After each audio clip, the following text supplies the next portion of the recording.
Gunung Ciremai yang terletak di antara dua kabupaten, yakni Kabupaten Kuningan dan Majalengka, menyimpan beragam kisah mistis yang membuat bulu kuduk merinding, teman-teman. Gunung Ciremai yang mempunyai ketinggian 3078 meter di atas permukaan laut itu cukup populer di kalangan pendaki gunung.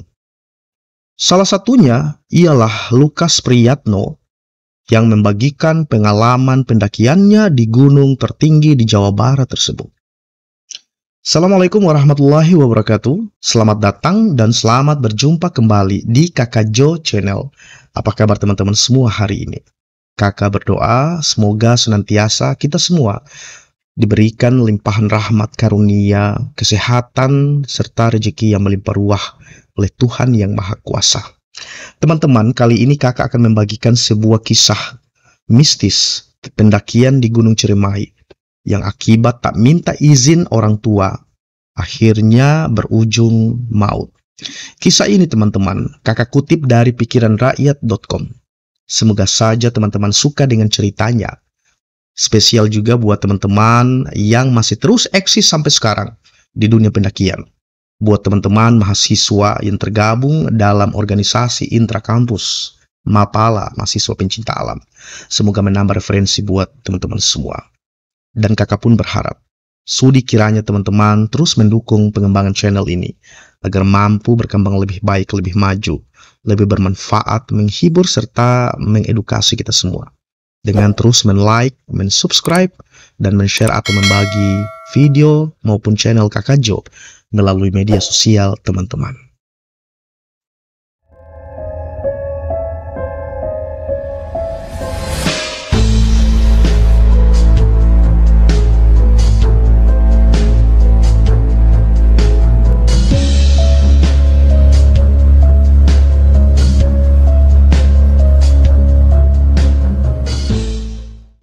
Bermula dari iseng, pendakian ini justru membuatnya mengalami pengalaman yang tak terlupakan. Dilansir dari blog cerita horor pendakian gunung, Lukas Priyatno bersama keempat teman lainnya mendaki Gunung Ciremai pada tahun 1996 yang silam. Ini berawal dari niat salah seorang temannya untuk mencoba tenda milik sang ayah. Keempat temannya tersebut adalah Muhammad Raya, Maulana Zaki, Ahmad Fazar, dan Hildan Rahmadi. Mereka berlima masih berstatus sebagai pelajar tingkat SMP kala itu, teman-teman. Pendakian dimulai dari perbincangan antara Lukas, Fajar, dan Zaki yang ingin mengisi liburan Idul Fitri kala itu. Fajar lantas mengusulkan untuk mendaki Gunung Ciremai yang kebetulan cukup dekat dari rumahnya. Mereka berlima sebenarnya tidak memiliki pengalaman mendaki gunung sama sekali, teman-teman, sehingga hanya berniat untuk pergi ke puncak dan pulang setelahnya.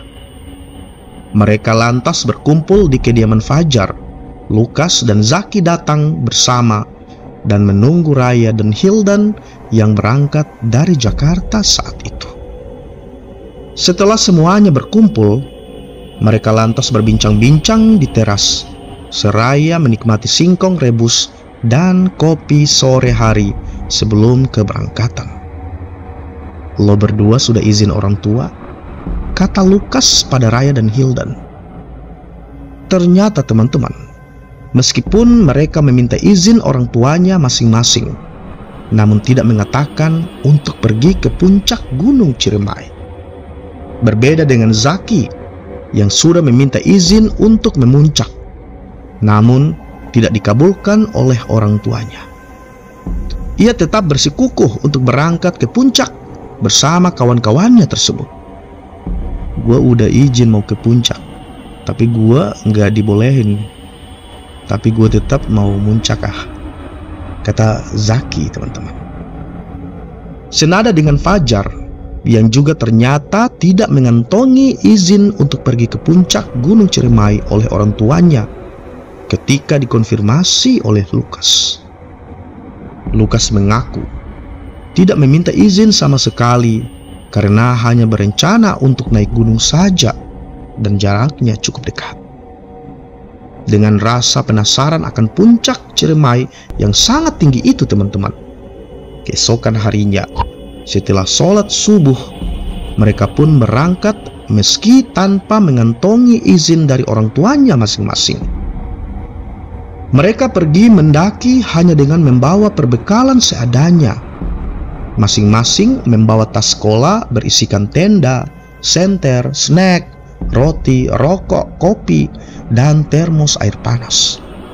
Juga masing-masing membawa 1 liter air mineral untuk bekal minum. Pendakian dimulai dengan melalui jalur Linggarjati. Mereka tidak melewati pos penjagaan dan kemudian mereka mulai memasuki hutan rimba. Berjalan melewati perkebunan warga dan terus berjalan semakin dalam. Pohon-pohon pinus menjulang dan semak belukar terlihat di sepanjang jalur pendakian mengelilingi hutan. Setelah lama berjalan, teman-teman, mereka menemui sebuah gubuk dan memutuskan untuk beristirahat di sana untuk sekedar melepas lelah. Saat Lukas membakar rokoknya, tiba-tiba ia melihat sosok pria tua berpakaian seperti petani dan memakai kemping. Pria tua itu melihat ke arah Lukas dengan pandangan yang tidak ramah serta marah, teman-teman. Pria itu mendekat ke arahnya. Kemudian pria itu mengatakan, "Jangan macam-macam di gunung ini." Teman-teman, mendengar hal tersebut, Lukas hanya bisa mengangguk takut dan diam 1000 bahasa. Namun, anehnya, keempat temannya terlihat biasa saja dan seperti tidak terjadi apa-apa saat itu. Tak lama kemudian, lelaki itu pergi berlalu begitu saja, menghilang di antara pepohonan hutan belantara. Mereka pun lalu melanjutkan perjalanan menuju puncak, menemui jalur yang sangat curam sehingga bisa mencium lututnya sendiri. Dengan bebatuan dan kontur tanah yang sangat licin, membuat mereka bergerak dengan sangat lambat, berpegangan pada akar-akar pepohonan untuk membantu menaiki jalur yang curam tersebut. Dalam perjuangan yang tak kunjung selesai dalam mengarungi jalur, Lukas pun akhirnya meminta yang lainnya untuk beristirahat sejenak saat menemui jalur yang sedikit landai. "Woi, berhenti dulu, gue capek banget," ujar Lukas kepada teman-teman lainnya. Ia berkata pada Fajar bahwa perjalanannya terasa lambat dan jauh. Namun Fajar mematahkan dengan berkata bahwa puncak Ciremai sudah cukup dekat dari tempat mereka beristirahat. Perjalanan kemudian dilanjutkan, teman-teman. Hari semakin gelap dan hutan semakin rapat. Kabut turut menyelimuti seisi hutan. Saat kabut semakin pekat dan membuat jarak pandang mereka hanya sebatas 5 meter saja, Lukas merasa ada sesuatu di balik pohon besar yang berdiri tak jauh dari mereka. Lalu, tiba-tiba muncul sosok dari balik kabut berjalan ke arah mereka. Ternyata, teman-teman, sosok tersebut adalah pria tua yang ditemui sebelumnya.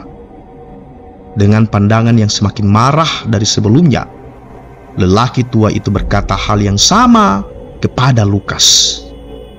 "Jangan macam-macam di gunung ini," ujarnya dengan nada marah, tapi dalam bahasa Sunda, teman-teman.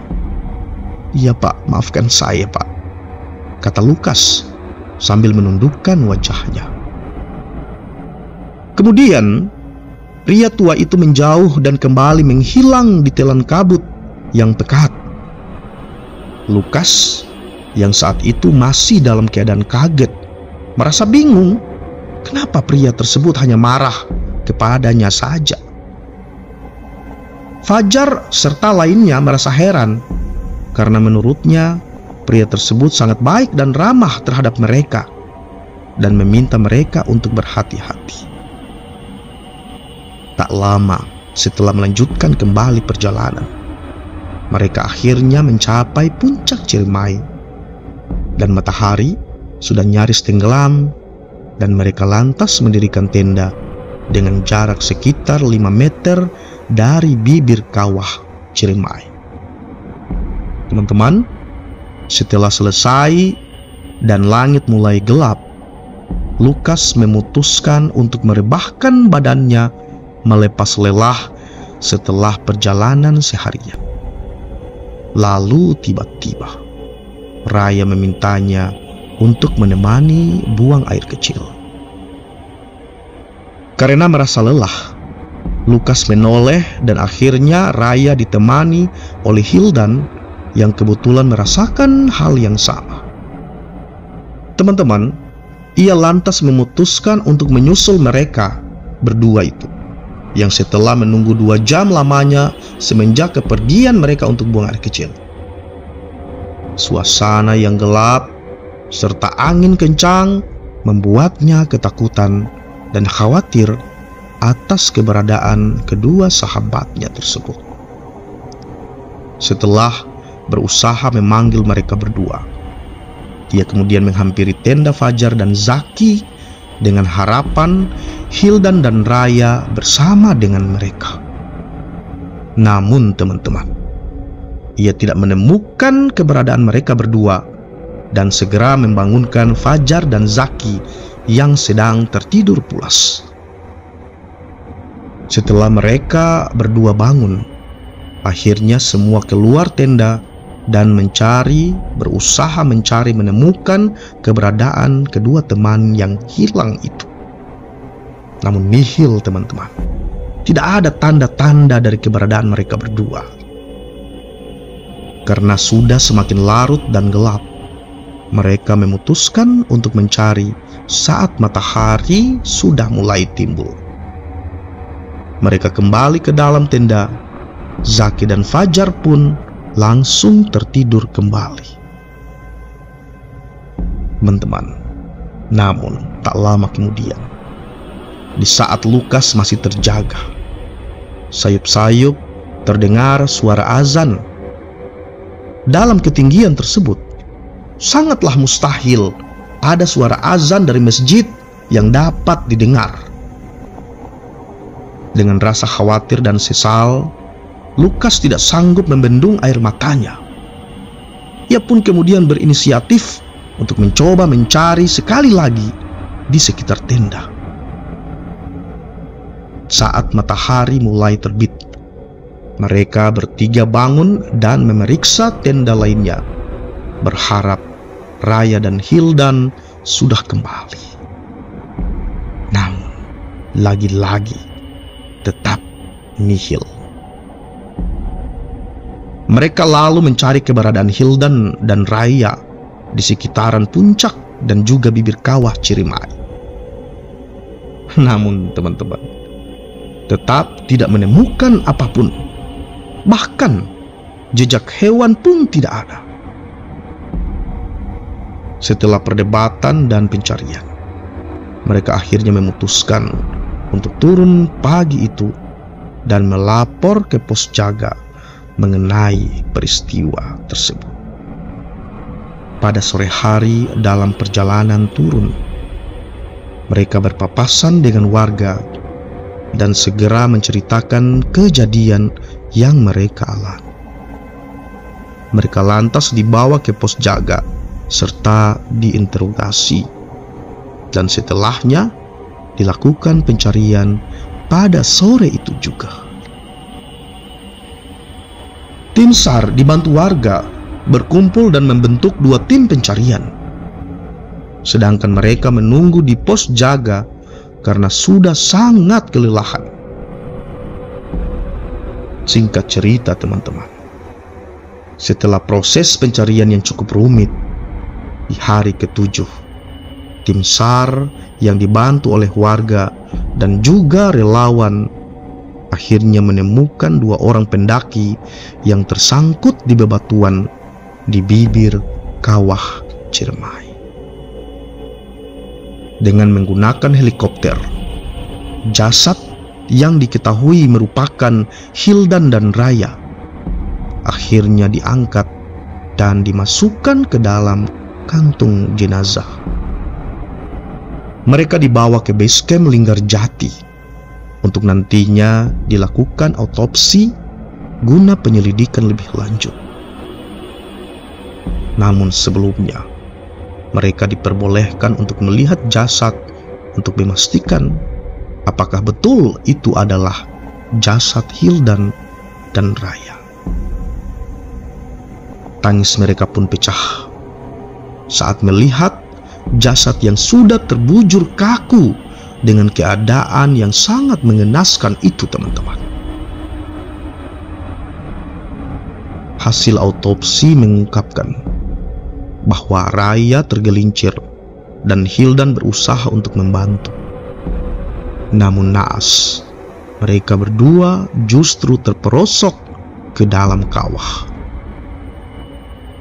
Raya yang berada di paling bawah meninggal saat itu juga karena benturan dengan bebatuan yang ada di dinding kawah, serta akibat menghirup gas yang keluar dari kawah itu. Sedangkan Hildan, teman-teman, sempat bertahan 1 hari, namun dengan keadaan tangannya yang patah dan menghirup gas dari kawah. Akhirnya Hildan pun wafat pada hari kedua. Teman-teman, demikian sebuah kisah mistis yang sangat menyayat hati sebenarnya, teman-teman, tentang beberapa kawan pendaki yang mencoba untuk memuncak di Gunung Ciremai. Karena hal ini mereka tidak lakukan secara prosedural serta tidak meminta izin dari orang tua mereka, dan banyak hal yang sangat mereka abaikan. Akhirnya mereka harus menerima segala konsekuensi akibat keputusan yang salah itu. Teman-teman, sekali lagi, kisah nyata ini kakak kutip dari pikiranrakyat.com dengan judul Kisah Mistis Pendakian di Gunung Ciremai akibat tak minta izin orang tua yang malah berujung maut. Semoga teman-teman suka dengan cerita ini, dan benar ya, sangat sedih, sangat menyayat hati kisah ini. Buat teman-teman yang suka dengan dunia pendakian, semoga tetap memperhatikan hal-hal yang mesti untuk diperhatikan pada saat melakukan pendakian. Apalagi teman-teman yang sebagai pemula yang ingin melakukan pendakian. Mungkin buat teman-teman yang di mahasiswa sudah memiliki banyak referensi terkait dengan dunia pendakian, dan hal ini sangat penting diperhatikan buat adik-adik ya yang di tingkat sekolah menengah atas atau adik-adik di SMA, SMK dan lain sebagainya yang memiliki sebuah organ intra sekolah dan merencanakan untuk melakukan pendakian ke puncak gunung. Semoga dapat memperhatikan hal-hal yang sangat penting pada saat melakukan pendakian.